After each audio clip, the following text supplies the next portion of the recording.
માંડવીમાં સ્વામિનારાયણ સાધુના નિવેદનથી વિવાદ સર્જાયો છે। મંચ પરથી બ્રાહ્મણ ભીખ માંગતો હોવાનું નિવેદન આપ્યું છે। વૃંદાવન સેવા અમૃત મહોત્સવમાં વિવાદિત ટિપ્પણી કરી હતી। શાસ્ત્રી સૂર્યપ્રકાશ સ્વામીએ બ્રહ્મ સમાજનું અપમાન કર્યું છે। બ્રાહ્મણ ભીખ માંગે છે તેવું અપમાનજનક નિવેદન આપ્યું છે। સ્વામીના નિવેદન બાદ બ્રહ્મ સમાજમાં ભારે રોષ મચી ગયો છે। મંચ પરથી જ ભાજપના ધારાસભ્ય અનિરુદ્ધ દવેનો જડબાતોડ જવાબ છે।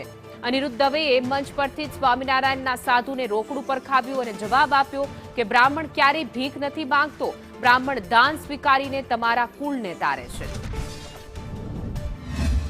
બ્રહ્મ સમાજ આજે તમારી પાસે આવીને ભીખ માંગતો હોય પેટ માટે તો પણ એ બ્રહ્મ સમાજ હોય અને એમાં એની જરાય નાનપ ન હોય। લ્યો કે હું તમારી પાસે માગવા આવ્યો છું પેટ માટે તો મારી નાનપ છે એમ પણ ન માને।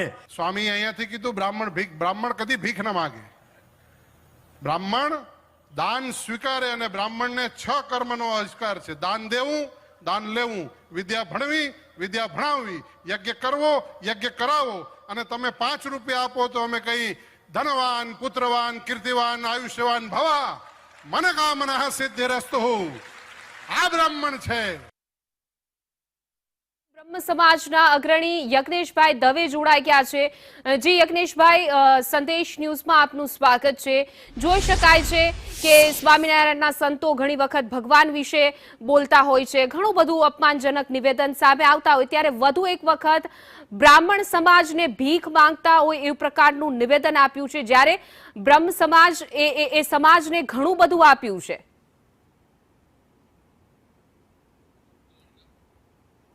તો સ્વામિનારાયણ સંપ્રદાયના સંતનો વધુ એક બફાટ સામે આવ્યો છે। અવારનવાર સ્વામિનારાયણ સંપ્રદાયના સંતના બફાટ સામે આવતા હોય છે, ત્યારે તેઓએ બ્રહ્મ સમાજને લઈને વિવાદિત ટિપ્પણી કરી છે। તેઓએ બ્રાહ્મણને ભીખ માંગતા હોય એ પ્રકારનું નિવેદન આપ્યું છે। બ્રાહ્મણ ભીખ માંગે, જો કે બ્રાહ્મણ દક્ષિણા લેતો હોય છે ત્યારે, અને એ પ્રકારના બફાટને લઈને બ્રહ્મ સમાજમાં પણ ક્યાંક ને ક્યાંક રોષ જોવા મળી રહ્યો છે। જો કે ભારતીય જનતા પાર્ટીના ધારાસભ્ય અનિરુદ્ધસિંહ દવે જે હતા તેઓએ પણ તેને ન્યાય રોકડું પકડાવી દીધું અને કહ્યું હતું કે કોઈ દિવસ બ્રાહ્મણ સમાજ છે એ ભીખ નથી માંગતા।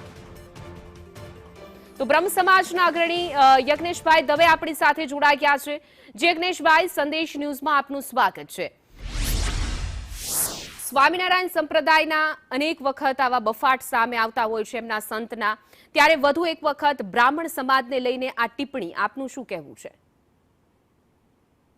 બ્રહ્મ સમાજ માટે સ્વામિનારાયણ સંપ્રદાય જાણે કંઈક બ્રહ્મ સમાજ એમનું કંઈક બગાડ્યું હોય એવી રીતે સ્વામિનારાયણ સંપ્રદાયના જેટલા પણ સાધુ છે એમાંથી હું એવું નથી કહેતો બધા સાધુ ખરાબ છે કે બધા સંતોના વર્તન પણ ખરાબ છે, પરંતુ બ્રહ્મ સમાજ માટે અમુક સંતોએ છેલ્લા ઘણા લગભગ જોવા જઈએ તો 10-15 વર્ષથી ટિપ્પણીઓ કરતા આવ્યા છે અને બ્રહ્મ સમાજ માટે, કર્મકાંડ માટે કે કોઈ પણ વસ્તુ માટે એ લોકોની ટિપ્પણીઓ ચાલુ રહી છે। હવે આ માંથી મારે કહેવું છે કે એ લોકો શેના માટે આ કરી રહ્યા। બીજું કે સમાજ માટે જો એ આ ટિપ્પણીઓ કરતા હોય તો મારે અત્યારે પણ એમને યાદ અપાવવું જરૂરી છે કે સ્વામિનારાયણ ભગવાન જે હતા એ સ્વામિનારાયણ ભગવાન પોતે પણ બ્રાહ્મણ હતા, એ એમણે ભૂલી ન જવું જોઈએ। બીજું કે બ્રહ્મ સમાજ માટે એમણે ભીખ માંગવા જેવો શબ્દ વાપર્યો તો સાધુઓ પોતે પણ ભિક્ષા લેતા હોય છે, તો શું એમના માટે એ શબ્દ ન વાપરી શકાય?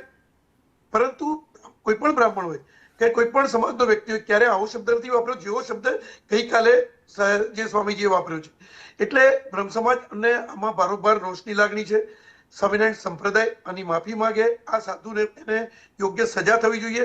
અને બીજું કે સમાજ એને કોર્ટ રાહે પણ લેશે અને આખા સમાજનું આ બદનામી થઈ છે તો આખા સમાજની બદનામી માટે સમાજ ભેગો થઈ અને સમાજના જે વિવિધ અમારા સંગઠનો છે એ સંગઠનો ભેગા થઈ અને આ કેટલી રીતે અને આ લોકોને કેવી રીતે આ લોકોને એનો અમને હેરાન કરી રહ્યા છે એનો કઈ રીતે બદલો લેવો એ સમાજ નક્કી કરશે।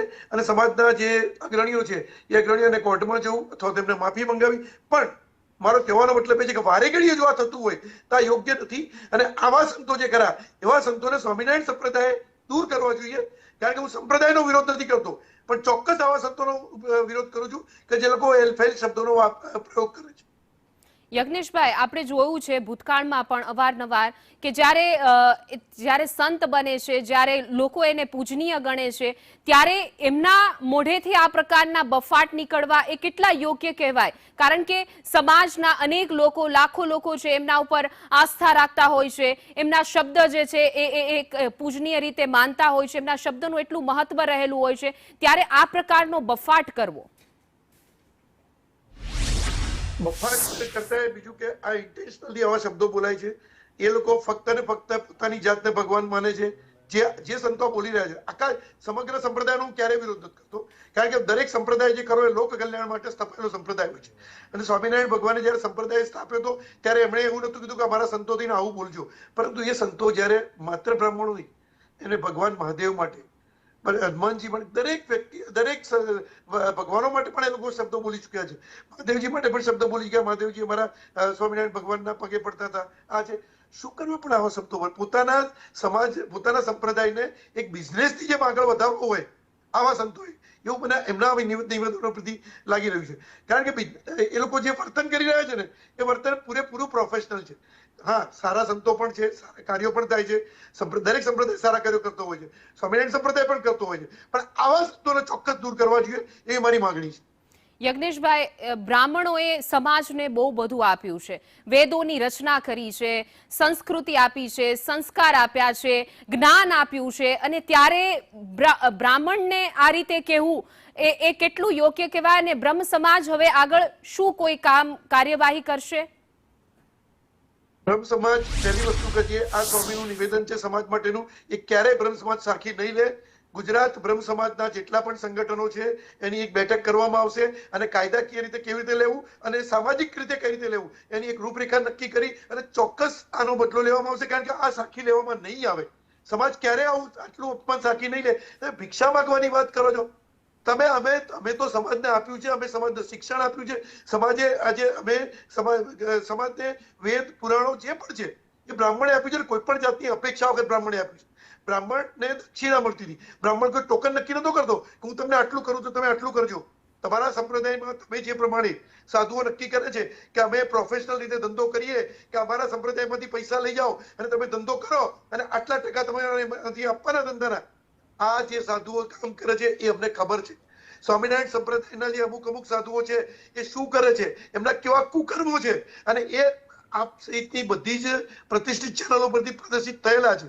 એટલે આ બધા જે ખરાબ સાધુઓ છે, સારાની વાત નથી કરતો, સારા એ ચોક્કસ છે જ, પણ જે ખરાબ સાધુઓ છે એને સ્વામિનારાયણ સંપ્રદાય દૂર કરવા પડશે. ફરીથી એમને સંપ્રદાયમાં પ્રવેશ નહીં આપવો, એ અમારી માંગણી છે. અને એમાં આ સ્વામીને તો તાત્કાલિકપણે દૂર કરવા, એ બી અમારી માંગણી છે. જી બિલકુલ યજ્ઞેશભાઈ, અમારી સાથે જોડાવા બદલ આપનો આભાર.